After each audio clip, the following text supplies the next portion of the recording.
Hey there, Jeff the INTJ here with Zeon, the mystical ENTJ. Hey, And Kim is joining us again, the ENFP who we did a birth chart several weeks ago. Hello.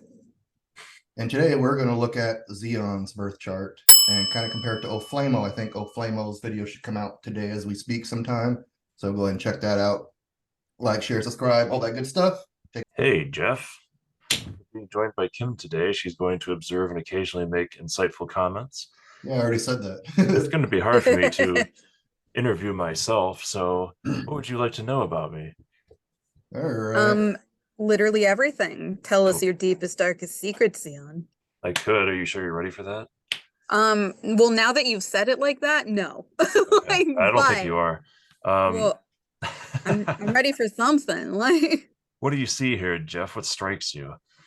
All right, your sun is Scorpio and it's pretty much on the descendant. I guess we could start there. Mm-hmm. What else do you see there next to it? Hint, hint. There is Pluto and Saturn. Yeah, but look at where the hash marks are. Which one's closest? Saturn. I'm just going to be doing this the entire video. Look where I'm telling you to look. No. So Saturn and the sun are right on top of each other. what Hold does on. Saturn mean again? What is Saturn like in charge of? I forget. Saturn is the planet that reflects your desire to engage in willful limitations in order to accomplish realistic goals. Oh, so responsibility. Yes, actually it Oh, is. And that self-improvement and also being like, that no, makes no, sense. no, you got to save your money, stuff like that. But I um need that. Discipline. so Discipline, yes. so like when we have something like that in conjunction with the sun, what does that mean? What It do you means think? you're It super willful. Like, it makes sense that you're an ENTJ. it kind of dominates your personality, your Yeah. ego. Your ego, yeah, specifically the ego, though we want to specify because all these other planets represent parts of the personality. Hmm. Yeah, it's just like one of your strongest aspects. It's a focalizer. No, something that's interesting with Saturn being on top of the sun, though, like when things are in conjunction with each other, it's not always pleasant. It can be, but it's kind of a double-edged sword. So Saturn is a planet that kind of forces things to improve over time and kind of beats the living crap out of them in the beginning. So like Saturn is something that makes stuff very hard at the start for the sake of making it better later. It's like, I'm going to kick the crap out of you now so that you're more built up later and are more masterful about your life later on. So like That explains so much. you'll see people with like Saturn aspects in their charts and they'll be like, yeah, like the first entire half of my life was absolutely horrible, and then like I started to kind of succeed later, kind of a thing. Interesting. It also means that consciously speaking, my ego, the way that I think, the way that I perceive things, the way that I perceive other people perceiving me, because it's the ego, has to do with trying to make everything as efficient as possible because that's what Saturn likes is efficiency. But it also goes the other way around where the sun is affecting the Saturn. And so sometimes my ego will get tied up in my goals, for instance. In fact, a Oh, lot. okay. Yeah, yeah.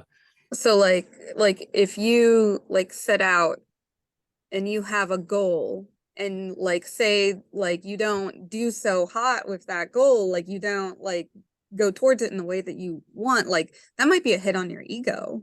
Yeah, it makes me feel like I've been sort of abandoned by the universe. But that's not just because Saturn's on top of the sun. Look at the sign they're in. Scorpio? Yeah, Mhm. kind of interesting because my Saturn and Pluto are the exact opposite. They're pretty much conjunct with the ascendant and conjunct with each other.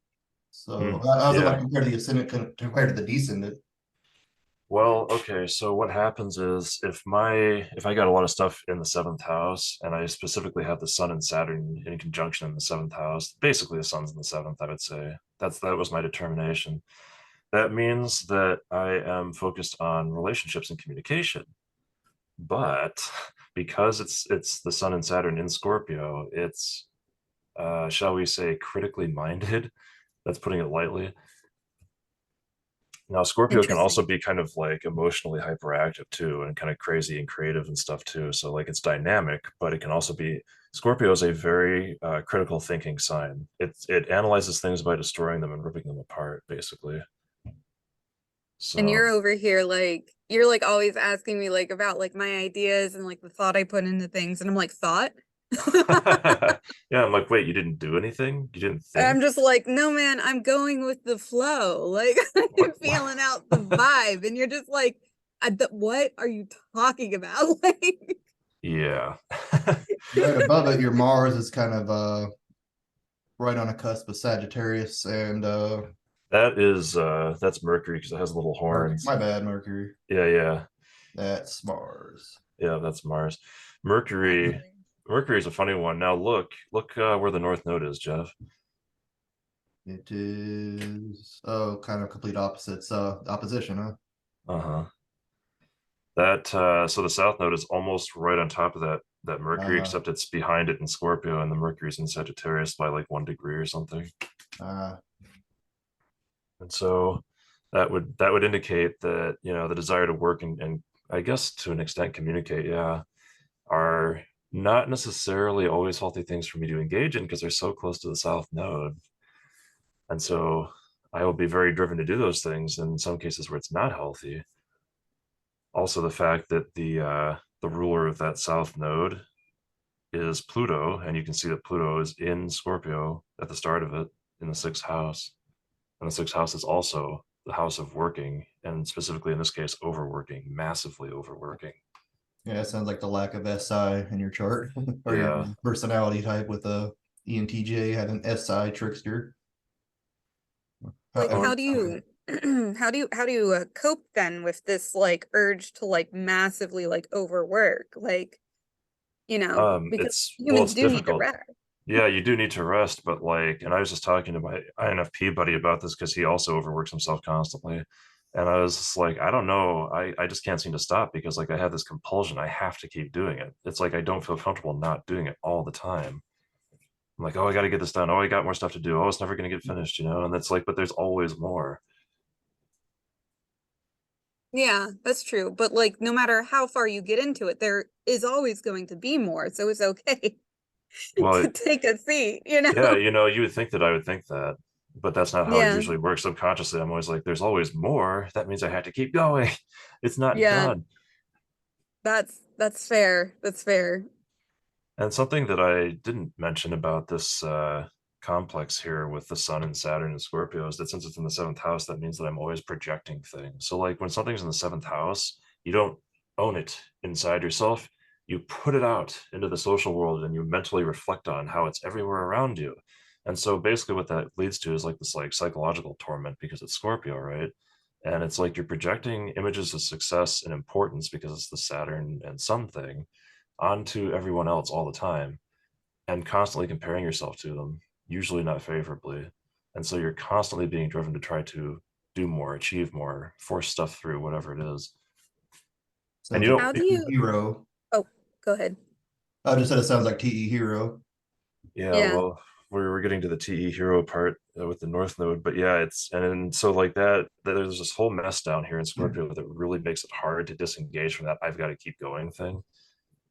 So and it's subconscious, it's there, but it's so compelling that it's hard to get away from it. So Yeah. I Do know that. you like feel like, just like out of curiosity, do you feel like this is like something that is set in stone, or do you think like this is something like you can work on and improve like about yourself? Like, because it's in your chart, do you feel like it is set in stone because that is what your chart says? Or do you think oh, it's something that can be improved? I'm glad you asked because that's the entire point of the book I'm writing and the entire point of evolutionary astrology. It's different from normal astrology because the whole idea is that you're trying to figure out how people can change and improve things for the better. So it's like written in stone, but it's also written in a stone that you can push and move around into a better place. You know what I'm saying?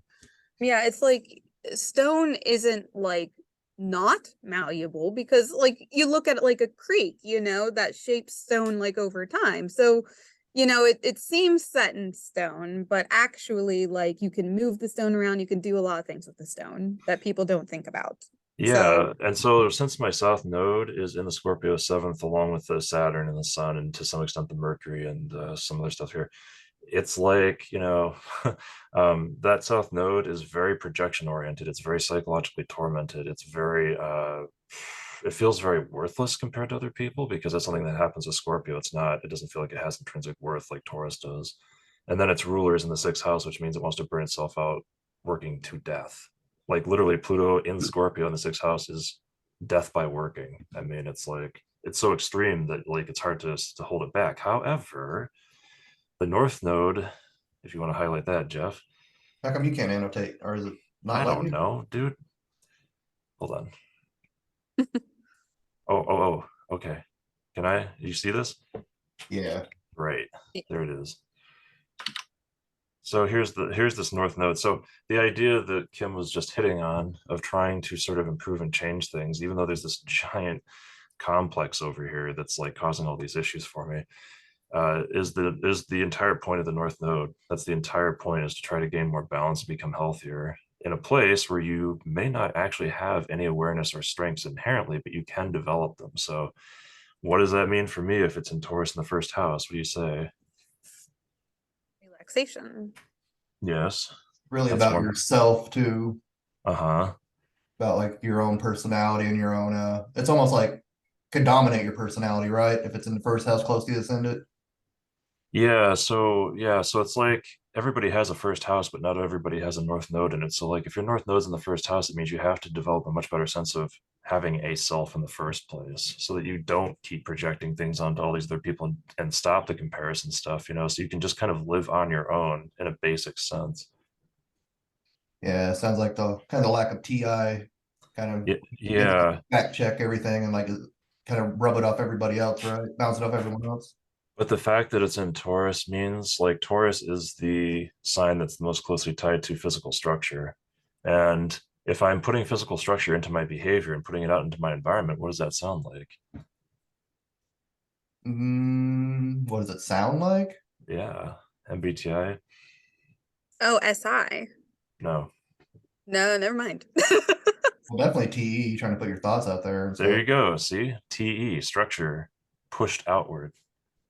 And it's really I close was to, just I thinking know, physical comfort. Like, Well, that also is a thing. Although the first house is a house of action. So, his SI is okay. back here getting rammed pretty much with the south node, yeah. or up here, I should say. Uh, I know it's not a physical point in the sky, it doesn't take up any proximity actually in the galaxy or whatever, but it is kind of getting close to Gemini. Is there any resonation with that there, or you feel pretty Taurus? Not really. No, I actually had a lot of like really massive life experiences that got me more connected to nature. And it's actually a really interesting series of things that happened. But suffice it to say, that was a big theme for me where, you don't necessarily see like a strong love of nature anywhere else in the chart. Maybe some of the stuff in Sagittarius and Capricorn, maybe some of it, but And they're always telling Taurus is like the most touch nature oriented grass. sign. Yeah, they're always telling intuitives go touch grass, and I like nature too. There's just not much grass in Arizona, so I guess I'll touch dirt or Yeah, there's clumps of grass though.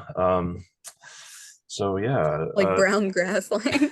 and there's like pine trees and stuff. He's up north somewhere.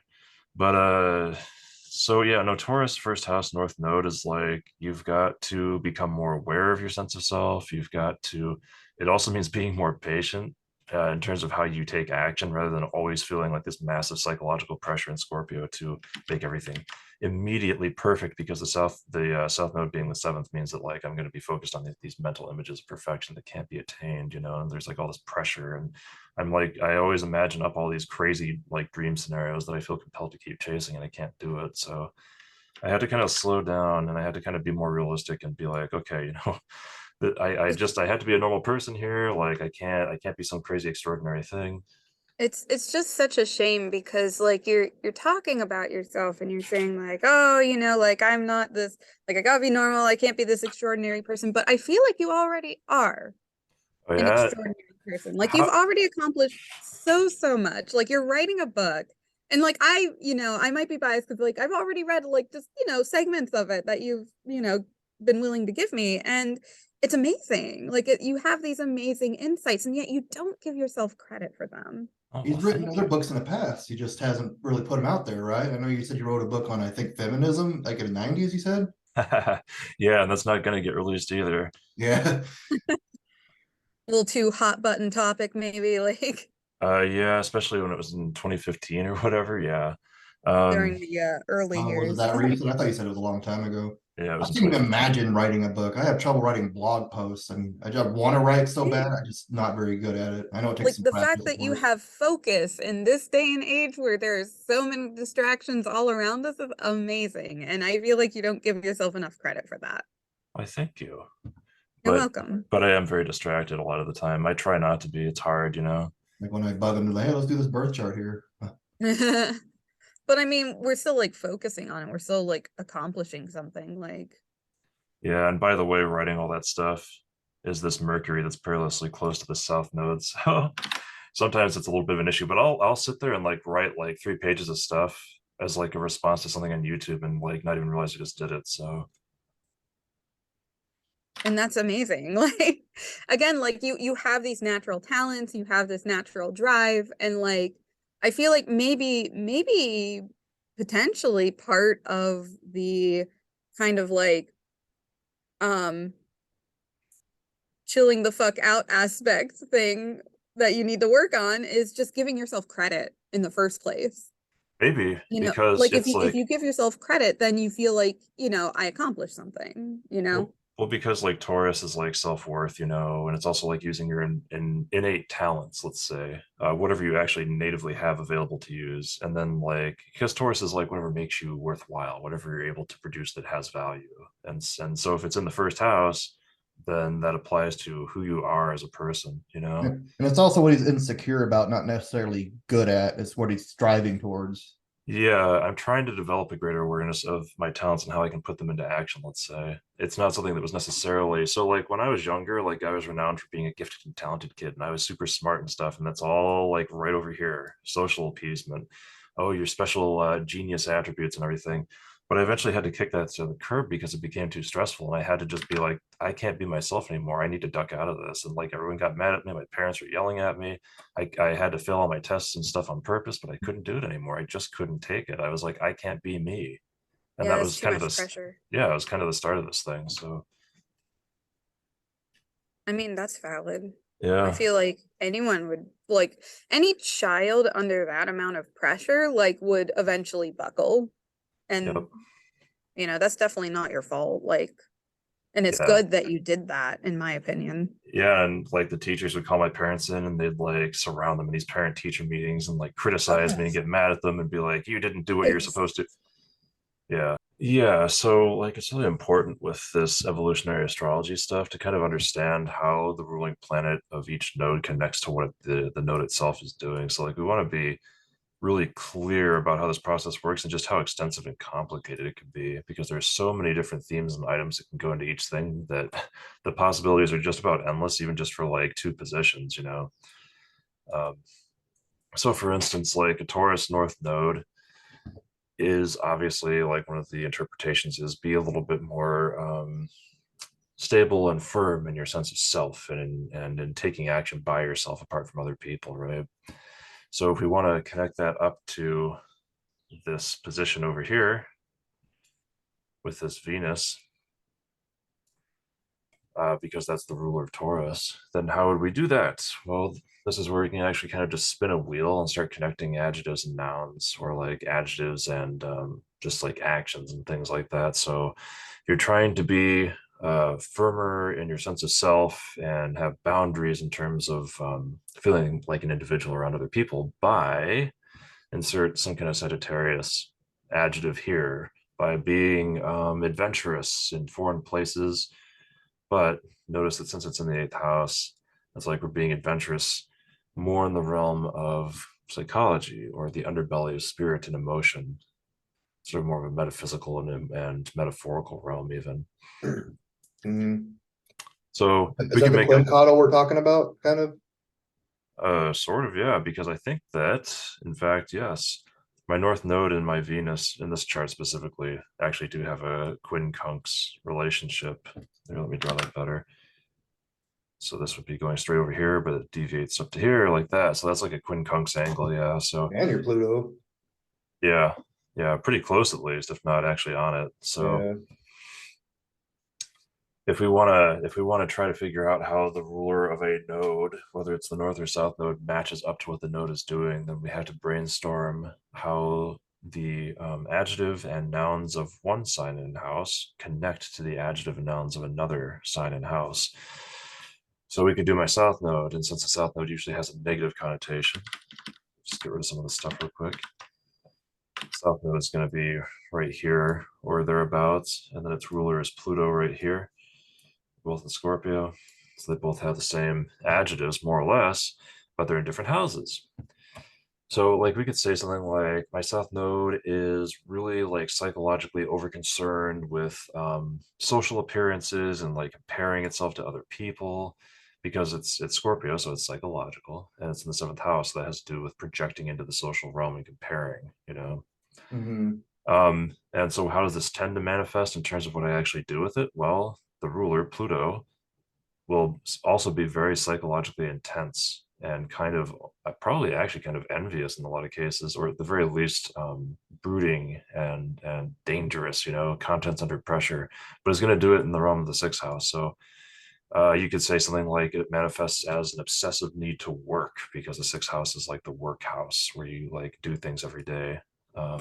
Or it could be overly critical criteria for what's acceptable and what's not, because the sixth house is like criteria, and Scorpio can be really overly critical, and so can Pluto.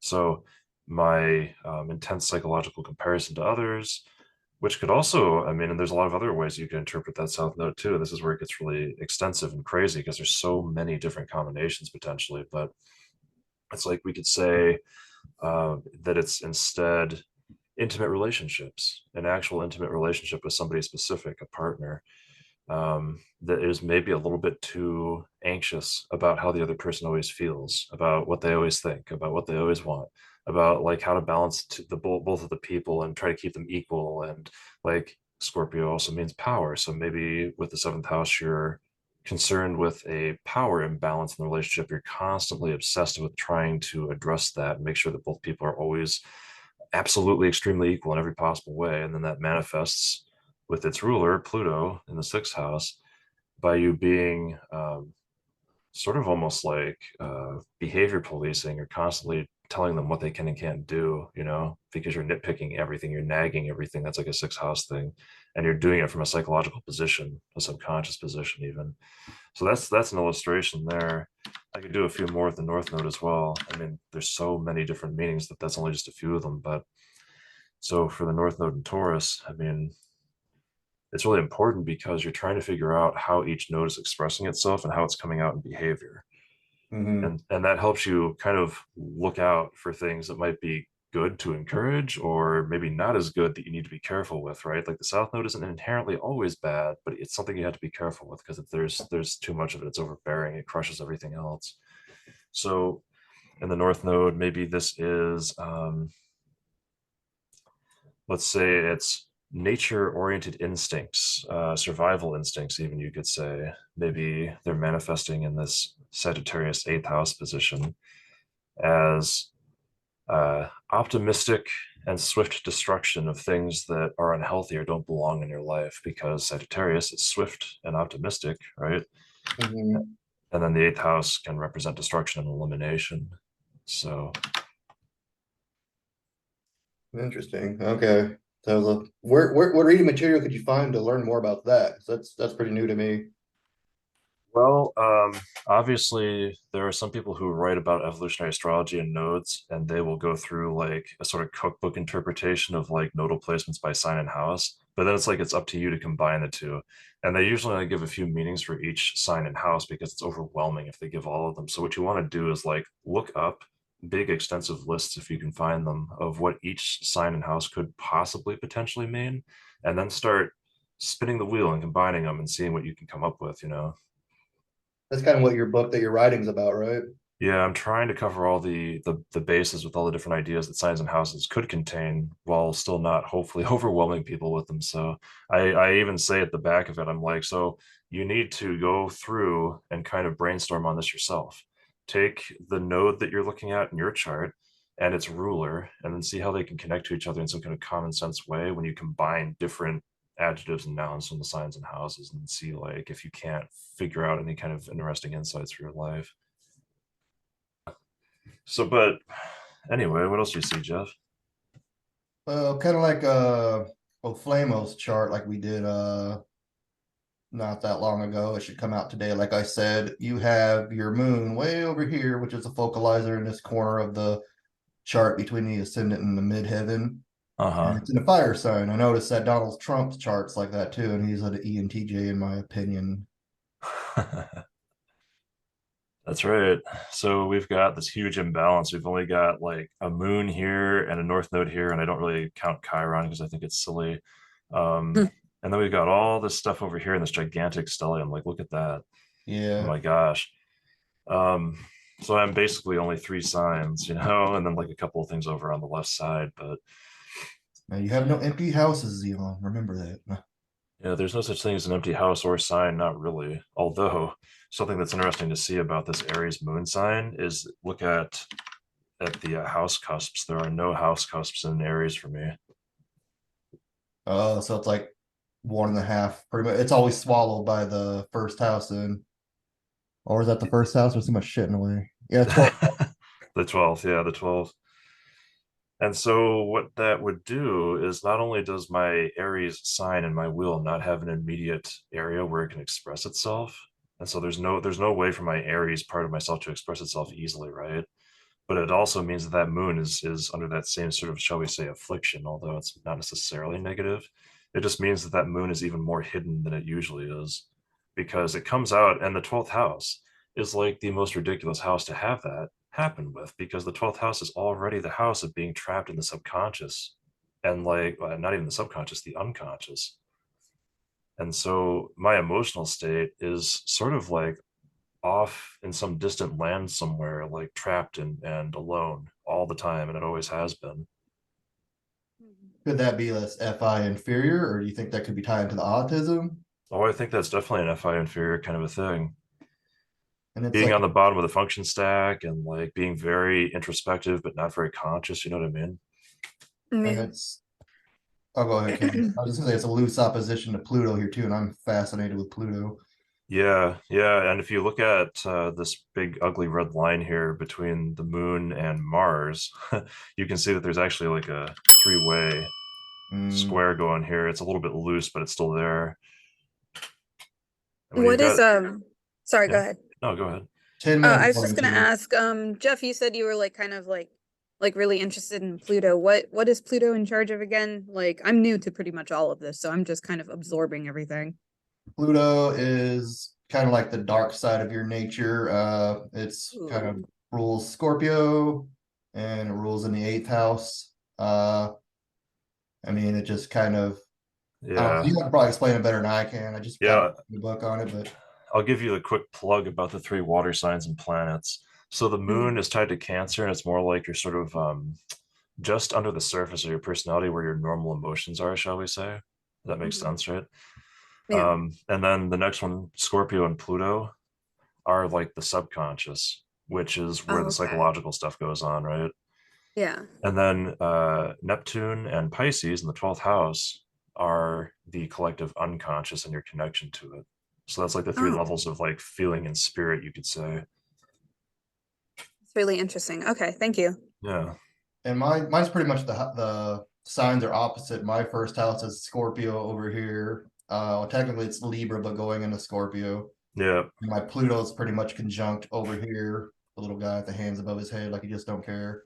And it's like conjunct with my ascendant in the first house, so it's like kind of dominates my personality in a lot of way, my ego, if you will. Only I can remember my birth chart. Well, That yours, you actually do have your ascendant in Taurus like I do, so our houses are really close. makes sense. Like we get along pretty well. Yeah, we have a pretty chill vibe with each other. We don't seem to mind. Yeah. So since Um, mine was basically opposite of your guys, we shouldn't get along. no, that's But we not true. do. We can be Like, partners, Jeff, partners. What do you mean? oh, like we cover for each other's weak Yeah, points. like oppositions aren't bad. They can be, but it just means like partners. Like Taurus and Scorpio can get along, even though they also like Are they opposites. butt heads. Yeah, but like the thing, okay, so like one of the really important principles here with this astrology stuff is that anything that's like 180 degrees opposite, like this whole thing right here, like Scorpio and Taurus, is Mhm. that they are always on an axis. They are always on the same axis of meaning, and it always has the same theme running between them. And then they No, always meet in the middle and oh, become the same. and you get a little carried away there, Zeon. I don't know if you guys heard me. We got about a 7-minute warning though. Yeah, we got it. I see it. But like basically what Oh, that I means didn't is even know. that partnerships can look like the two things are really different, but they're actually very complementary, and they represent a spectrum with two extremes on either end, but in the middle that spectrum is the same. So they're not actually that different. They actually kind of meld together, you know? That's cool. Yeah. So like you'll always see an earth sign and a water sign opposite each other, like Taurus and Scorpio are here. And that's because earth and water mix. So And make mud. yeah.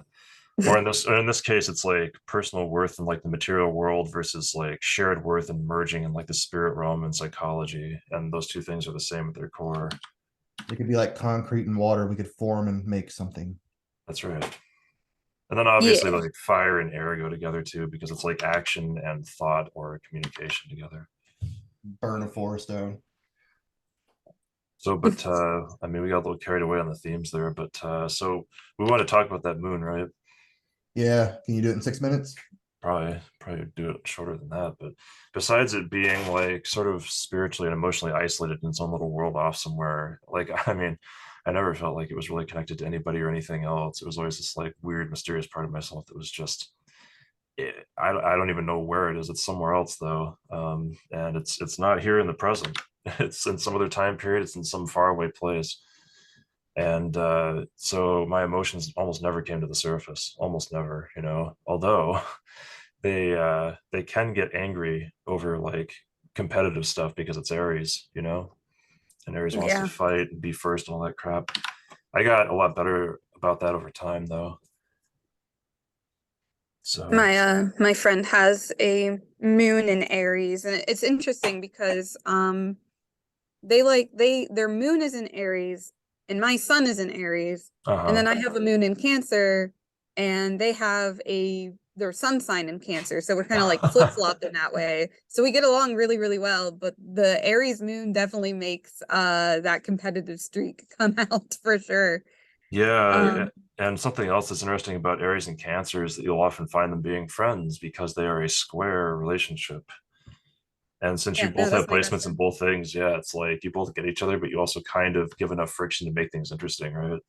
Yeah, Yeah. exactly. Like we get along, but like she'll like have like a completely different approach to something that like I would never have thought of, or like I would have thought of it like eventually, but like she came to it Yeah. first. And you And probably do like the same thing with her. and I do the same thing with her. So Yeah. it's just really interesting that way. Yeah. Which is interesting too, because we were just talking about the moon and Mars thing here, and then also the this whole triangle. And really, it's a triangle with Pluto, the moon, and Mars in mind. And that means that basically there's an enormous amount of internal pressure and friction emotionally and instinctively to the point where sometimes I'm like ready to basically explode and kill somebody. When I was younger, I got so angry sometimes that my parents were actually afraid, even though I was like a little kid. So, um, I mean, it's gotten better over time too, like most of the stuff. But two emotional planets with Mars all in a frictional aspect to each other kind of gets intense. Yeah. But although I just said that like being in opposition can mean that it's a partnership, and that kind of is the case. So like the moon and Pluto here in a loose partnership, what does that mean? They're both emotional planets. Well, it means that my sort of top level emotional state is in good communication with my subconscious emotional state, and so I understand the psychological realm pretty well. Something that's interesting about Pluto and Scorpio is that it's not just the individual subconscious. All of the water planets and signs have to do with shared energy. So Scorpio is not just the personal subconscious, it's also the shared subconscious elements between people, which is where the shared property and the flow of resources thing comes in. So, and also sex. Okay, so I mean, it's interesting. It's like on the one hand, this moon in Aries in the 12th house and an intercepted house, which means that there's no house cusp in Aries. There's no Hmm. house cusp there. Like all of that basically means that like I always was kind of emotionally cut off from everything and everybody. And it's a very spiritually sensitive position, but also a very lonely one, if that makes sense, because it's kind of isolated. There's no immediate expression for the moon. It's in the 12th house, which is already the unconscious, and so therefore not really that, immediately expressed anyway. I think So Oflamo's moon was in Sagittarius alone, right? It's in a fire sign. I can't remember what it's just. Yeah, it's Sagittarius. The same, I think a it's something similar like thing. that. Yeah. And I don't remember what house his was in. I think it was an Um, eighth. Yeah, because I think our yeah. moons were both in the eighth. So And so both his and mine are in a fire sign and in a water house, which is interesting. mm, Um, you know, individualistic, but also in the realm of emotions, spirit, psychology, whatever. But when we're talking about the moon being opposite Pluto, I think I basically have covered all of this, but it's interesting because it kind of means that like my ability to read emotions at a deeper subconscious level might be heightened. And I might pick up on things that other people are feeling under the surface. But I don't necessarily always have a very strong connection to my own feelings. So, that's kind of like what Scorpio is, right? Kind of like what the psychology sign? Yeah. picks up like subconscious elements. So Yeah, as if they have a sixth sense, sort of. And Pisces kind of does too, yeah, and it's in well, your moon's in the 12th house, so that's kind of what that's about, right? Yeah. Quick Six, question: why do you use the Placidius? If I'm saying that right, compared to the like the whole house or whatever. it seems to be more accurate. And a lot of other people who have done this, who I think are pretty good at reading charts, like Stephen Forrest and stuff, they still use it too. Yeah, and that just pretty much means the houses are uneven. Like you look at this, the 12th house is way longer than the 11th house per se. Yeah, and you can look at my Cancer and Capricorn signs there and see that there's actually two house cusps in each one.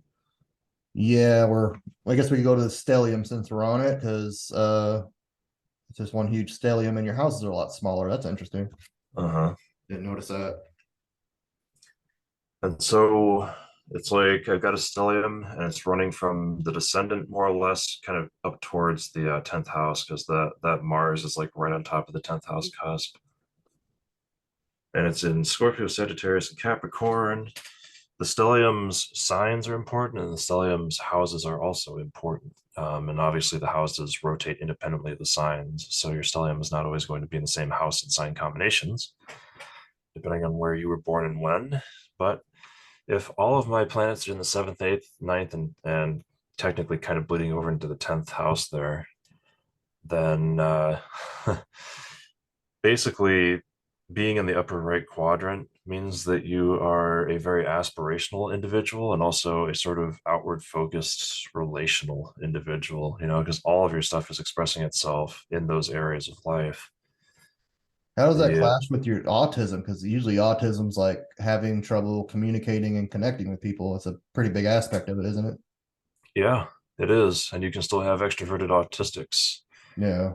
and autistics who understand people's psychology really, really well, but don't always understand how people are going to mentally and artificially construct ideas and thoughts.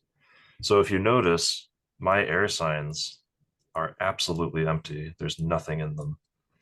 Mhm. My air houses are not quite empty, but mostly. I have a few things in the seventh house, obviously, like I said, that Sun, Saturn, and that Mercury and the South Node.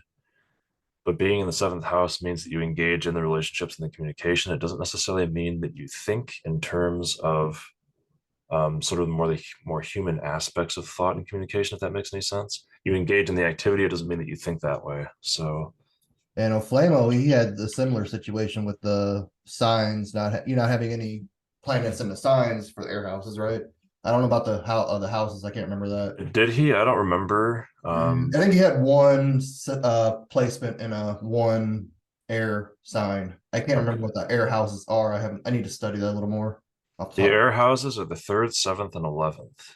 Okay. Yeah. I have, Gemini, Libra, and Aquarius are the signs. They're also the third, seventh, and 11th signs. yeah, yeah, because I don't remember that order, but it does go in order like that. I remember Yeah. you make a flashcard or something. So, but anyway, I have a stellium with no air signs and Scorpio, Sagittarius, and Capricorn. And what do Scorpio, Sagittarius, and Capricorn all kind of share in common, do you think? 1 second to tell the audience. Kim, she found a quarter rolling down and got attracted by the shininess and went and chased it, so she's not in the meeting anymore. Yeah, she might come back, but her friend needed her. Yeah, I was Um, just joking. What does Capricorn, Sagittarius, and Scorpio have in common? yeah. I have no clue. They're all different elements. What do they have in common? Well, usually two signs that are, what is this, 60 degrees apart, right? Like a Usually those, sextile? they are of complementary elements. So Capricorn is earth, Scorpio is water, right? Like And sextile, right? Pretty much. yeah, sextile, that's right. And they get along more or less, basically, right? They have a lot in common. Scorpio and Capricorn are both going to be extremely, extremely focused on achieving their goals and desires. First and foremost, far and away, if you've got a lot of Capricorn and Scorpio placements, you are a very goal-oriented, desire-oriented individual, and you'll do almost anything to accomplish that. Got quite a bit of So, stuff in Scorpio, but I got like one or two things in Cap. yeah, and then Sagittarius is similar to both in some ways just because it neighbors both things. So like neighboring signs almost always have a bleed over in some of their themes. That's what I was gonna say. Yeah, bleed over. And so like Sagittarius, what does it share with these two things? Sagittarius is very much focused on going the distance to attain the quest that you're seeking in life. Like if there's something that you think is the ultimate truth or the big experience you want to have or the Christmas present you really want to get out of life in general, then Sagittarius is going to go to the ends of the earth to find it. And it's very enthusiastic about doing so because it's a fire sign. It's actually the sign of optimism, which is interesting given that it's between Capricorn, which is like dour limits and goals and rules, you know, and then Scorpio, which is like the underbelly of psychology and like spiritual darkness. But basically, that's the combination of the two actually kind of creates optimism. And so take all these things and blend them together, and what happens? Kind of works with each other. I guess it's a big aspect of your personality, right? Yeah, I mean, it's like there's some friction because they're neighboring signs, but they all have that theme of let's go attain something. Yeah, just if Flamo is an ENTJ, he may be. He's just an anomaly. I don't know what's going Yeah. with him, but he's a character. If he is an ENTJ and Trump is an ENTJ, I mean, we're starting to see a pattern here. It'd be interesting to collect more charts. Also, I'm interviewing an ENTP with autism on my other channel in 2 days. Maybe we can talk him Oh, into cool. Yeah. looking at this and seeing the similarities, see if the air sign thing is relevant. Yeah. And so, yeah, but basically those three signs are going to be like, let's attain something that's important, and it's going to do it in like multiple ways at once. But that's the basic idea between all three of them. Mm-hmm. When we're talking about the houses, it's slightly different because the seventh house is like associated with Libra, you know, a little bit more. But then I've also got the eighth house, the ninth, and those are similar, although it's a little bit more. If you're going to shift it to the Sagittarius, Scorpio, Libra triad with the houses here, it's going to be a little bit more about relationships and communicating, like I said, but it's tending towards intimate relationships and learning through experience and things like that. So, Like I'm fascinated with Pluto and Scorpio. I'm also fascinated with the eighth house because they all go together. What does your Venus and Neptune in the eighth house represent, really?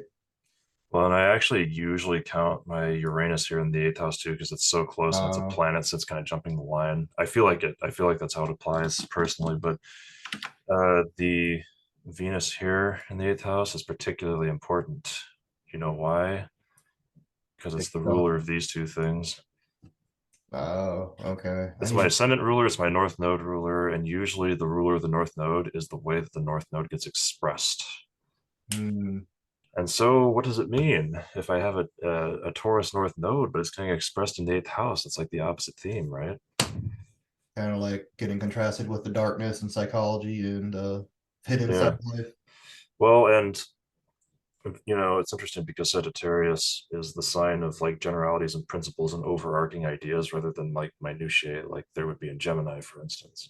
So Mhm. one interpretation would be like generalized concepts in metaphysics, like astrology. Oh, or you know, the eighth house has to do with like your sort of sexual attraction, the kind that you generate with other people, and the kind of person that you like being attracted to, and all that stuff. And it's Mhm. like, well, you know, and since it's Venus, that has to do with what you materially value, right?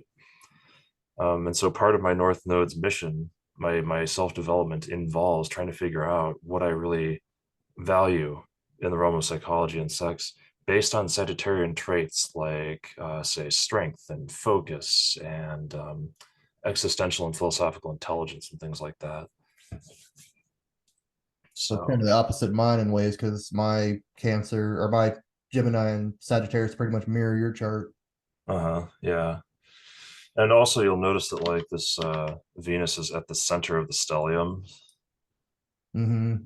which means that it is at the midpoint of all this other stuff relative to everything else. Like all these things are making midpoints to each other, and it's like at the exact middle. So it's rather interesting.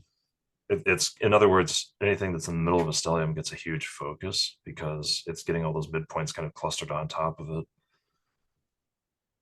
And I see that your moon and your Venus, it's almost like a square. I guess it technically is a square because the houses are uneven, right? The moon and the Venus are in a trine, and in fact, it's almost a Right. perfect trine. Yeah, that's another really important aspect we might want to talk about, because when they're in such a strong trine, if you have like a really strong trine or any strong aspect, I thought actually, the it's trine was 90 degrees.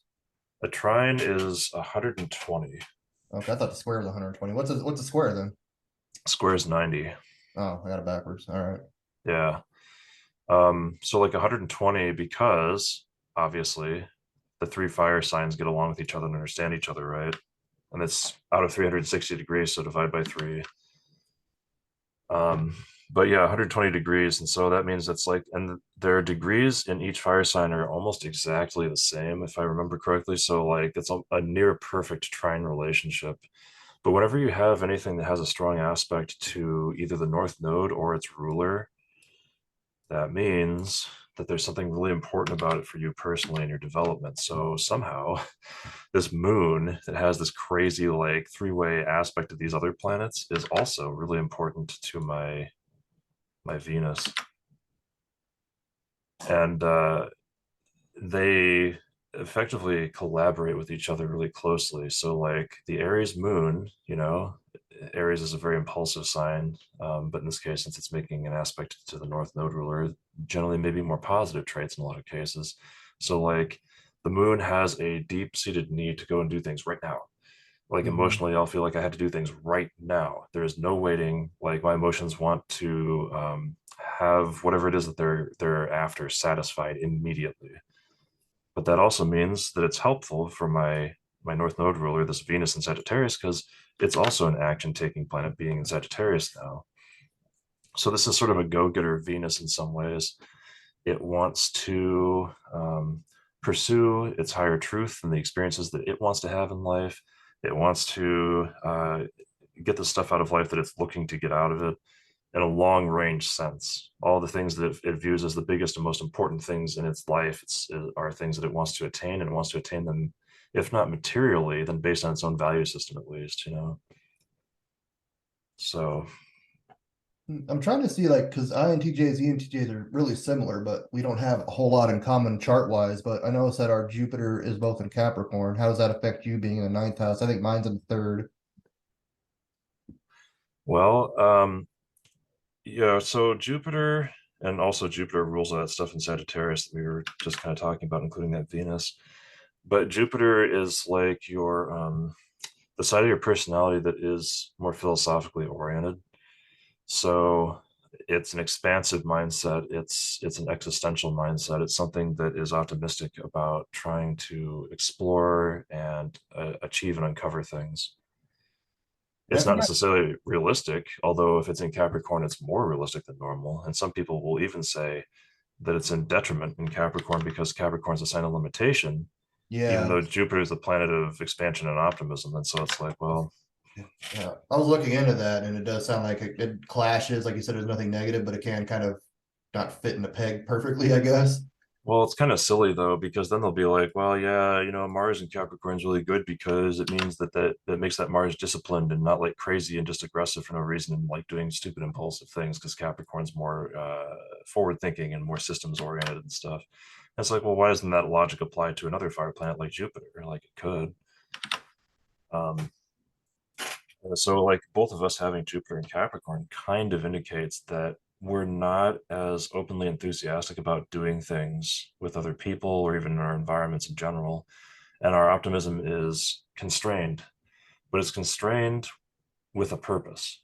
So like we're constraining our optimism because we're trying to be cautious in our optimism, you see, and we're trying to channel it towards very specific goals and ends.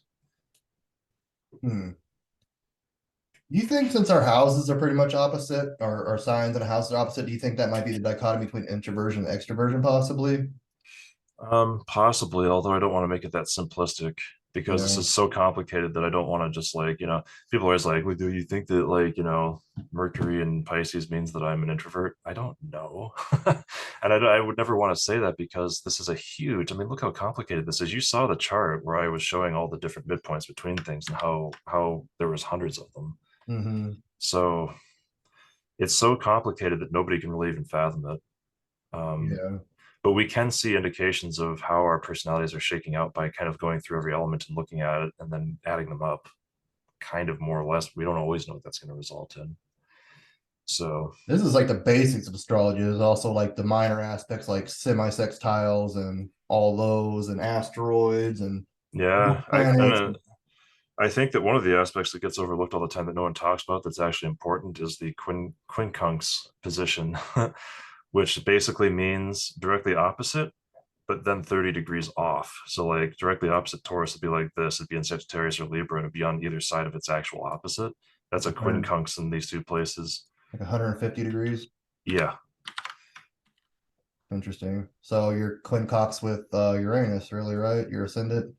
hmm And quincunxes are really interesting because when you're one sign off of being opposite like that, it basically means that there's like a really powerful on and off influence because the two signs involved, like Sagittarius and Taurus, share like these like crazy overlaps that really drive each other hard, even though they're fairly different signs.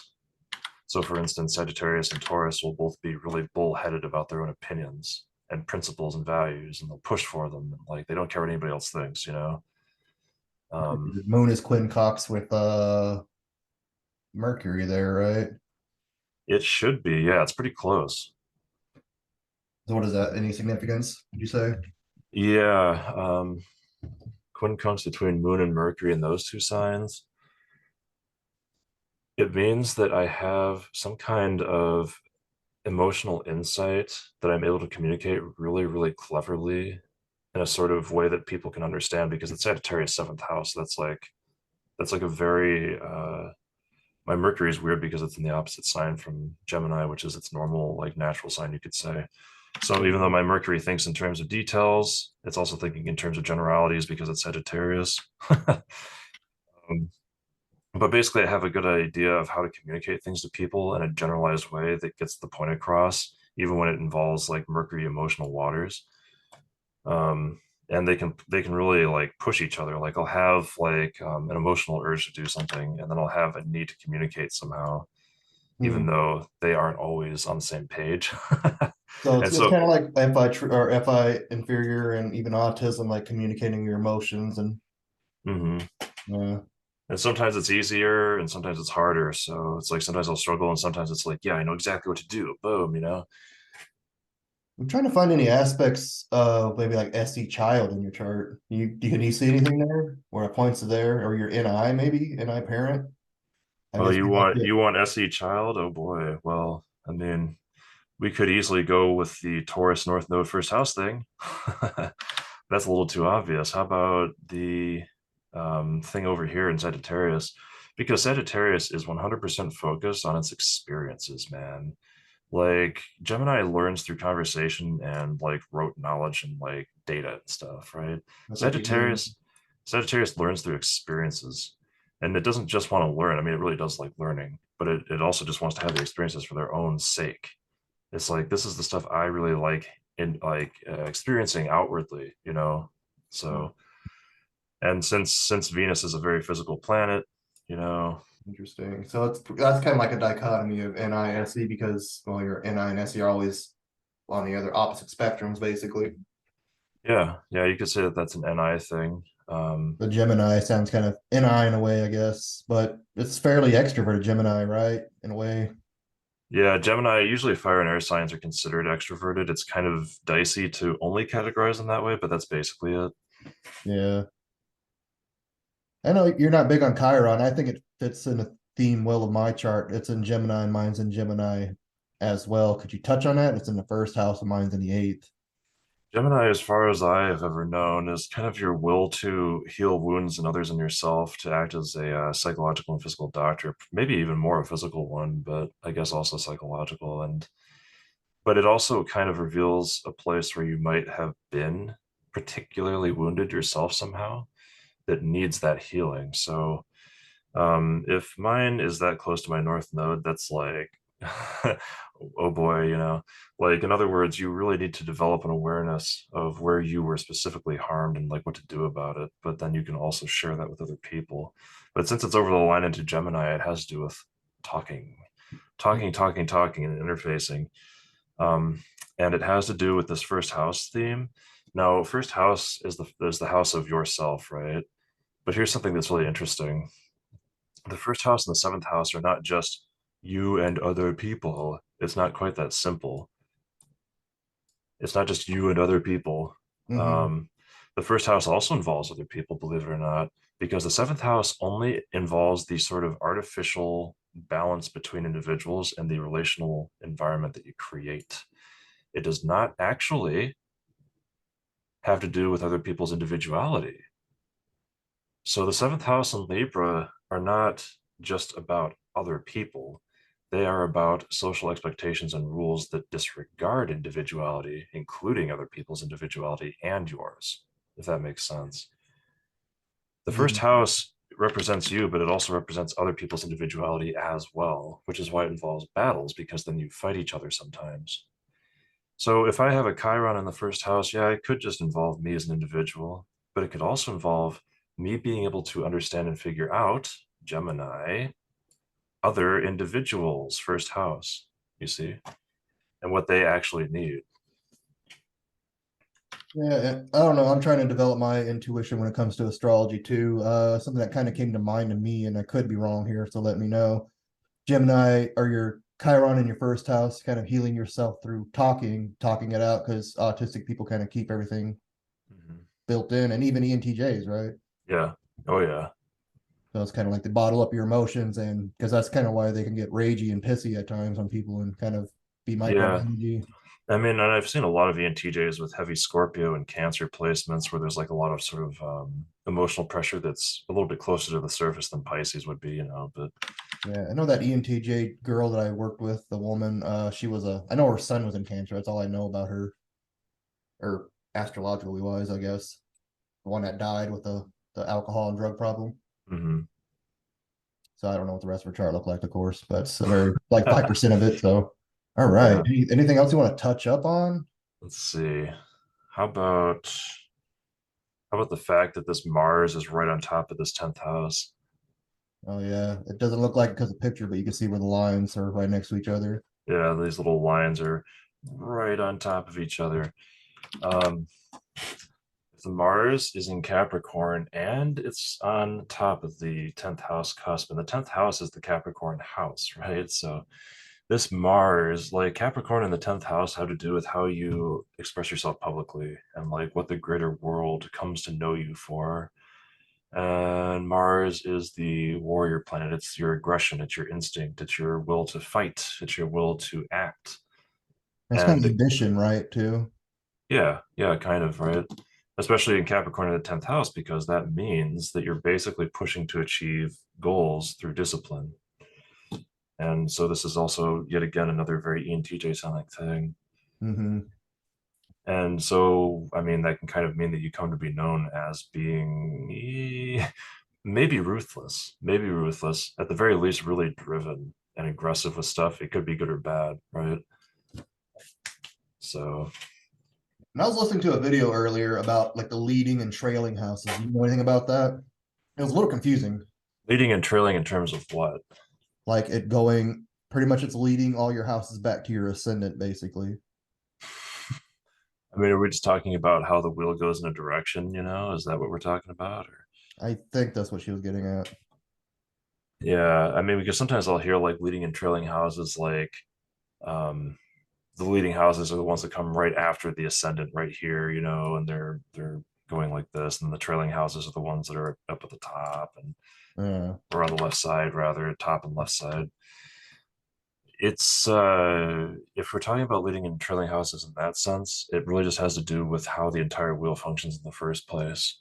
So like there's a reason that the first leading house is the ascendant, the house of the self, you know. There's a reason that the 12th house is like the collective unconscious and like letting go, because it comes right before the new beginning here. And The if you want cyclical. to talk about leading and trailing houses, it's kind of just the house themes anyway, because that's kind of how they already work. There's a whole reason that this entire system is the way that it is. Everything fits together in a very particular fashion relative to every other element for a good reason. Well, I might have said houses, but I meant planets. Like the planet is leading. It's kind of like how you, what your first go to is, how you kind of react in the world. Oh, well, maybe sort of. But I actually think I have a better way to determine what it is. I mean, because you know how I just was talking about the North Node having its ruler because it's in Taurus, and that ruler is Venus because that's the Taurus planet, right? Mm-hmm. Okay, well, it's in Sagittarius, which means its ruler is Jupiter. It's in Capricorn, means its ruler is Saturn. Saturn's in Scorpio, which means its ruler is Pluto. And since Pluto is in Scorpio, it is the final planet in the chain. And Okay. so, therefore, Pluto in this case is what we call the final dispositor. Everything flows towards Pluto in my chart. Everything. Some people Interesting. have 2 or 3 different like branches of rulerships that are all separate from each other, but in my case, everything in my chart flows towards one planet. It's Pluto. Yeah. Mine's kind of spread out. A video I was watching, I can link it to you later. It's I have a locomotive uh pattern. It's this is book. I forgot who wrote it. She based it off this guy's book, like looking at patterns of charts and stuff. It's kind of interesting. Uh-huh. So there's like different ways to determine which planets do what things relative to others. I mean, you could say like, oh yeah, it's the leading planet, but in my case, it's a little bit confusing because it's also the final dispositor of all the others. Mm-hmm. Um, Leading planets. I mean, you could say that it might be kind of like a first response, but that's kind of ignoring all the other house themes that are involved. So, like, is my first response really going to be in the 6th house? No, not necessarily. Usually, your first response is indicated by your ascendant, wherever the hell Mm-hmm. that is, and then, you know, so like going around in the wheel doesn't necessarily indicate an order of responsiveness because um, that's not necessarily how things work. It's probably more accurate to say that the way the planets are linked together through their themes because of the rulerships is probably more the chain of command. You know what I mean? Hmm. But you could say that all other things being equal, maybe this planet will respond first if like the person doesn't know what else to do, possibly. You Hmm. know, Yeah. so with a dark and vengeful response, even Yeah. if it's just kids screaming at Toys R Us or something, right? So All right. Well, I don't know if I have any more questions. Do you have anything else you want to touch on? no, I think that's probably about it. There's more that we could go into, but I mean, this is already long enough. Okay, yeah, we could always do a continuation stuff one day and look a little deeper into it. You got the 10-minute warning anyway, so might be a good time to stop. Okay. All right, thank you all if you made it this far into the video. I appreciate it. We're a new channel, so definitely like to get us out there on the algorithm and subscribe, and please share it on social media and any other platforms. That'd be greatly appreciated, and have a great day.